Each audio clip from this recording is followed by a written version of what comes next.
Kolhapur police स्टेशनच्या हद्दीत सणासुदीच्या पार्श्वभूमीवर पोलीस प्रशासनाने रूट मार्च काढला आहे। रमजान ईद, गुढीपाडवा आणि इतर सण शांततेत साजरे व्हावेत याकरिता पोलीस ठाण्याच्या ठाणेदार सुलभा राऊत यांच्या नेतृत्वाखाली मुख्य चौकातून हा रूट मार्च काढण्यात आलाय।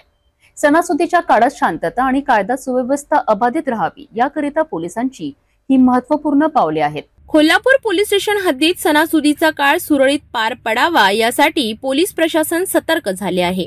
पोलीस ठाण्याच्या ठाणेदार सुलभा राऊत यांच्या मार्गदर्शनाखाली मुख्य चौकातून काढण्यात आलेल्या रूट मार्चमध्ये दुय्यम ठाणेदार देविदास शेंडे, 12 पोलीस कर्मचारी, 15 होमगार्ड यांनी भाग घेतला।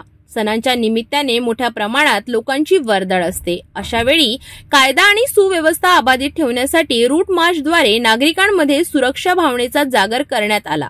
पोलिसांनी स्थानिक नागरिक आणि दुकानदारांशी संवाद साधून त्यांची मते जाणून घेतली।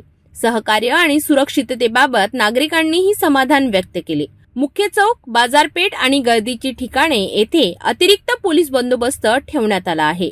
सीसीटीव्ही आणि गस्त पथके यांचा वापर करून परिस्थितीवर नजर ठेवली जात आहे। सणासुदीचे दिवस आनंदात आणि शांततेने साजरे करा। कायदा हातात न घेता प्रशासनाला सहकार्य करा, अशी प्रतिक्रिया कोल्हापूर पोलीस ठाण्याच्या ठाणेदार सुलभा राऊत यांनी दिली। रमजान ईद आणि गुढीपाडवा हे आनंदाचे सण आहेत। नागरिकांनी कायदा सुव्यवस्थेला सहकार्य करावे। पोलीस प्रशासन नागरिकांच्या सुरक्षेसाठी सदैव तत्पर आहे। कोल्हापूर पोलिसांनी दाखवलेली तत्परता आणि सुरक्षेची काळजी निश्चितच नागरिकांना अधिक विश्वासार्ह वाटत आहे। आगामी सण शांततेत साजरे होण्याकरिता पोलीस प्रशासनाने केलेले प्रयत्न स्तुत्य आहेत।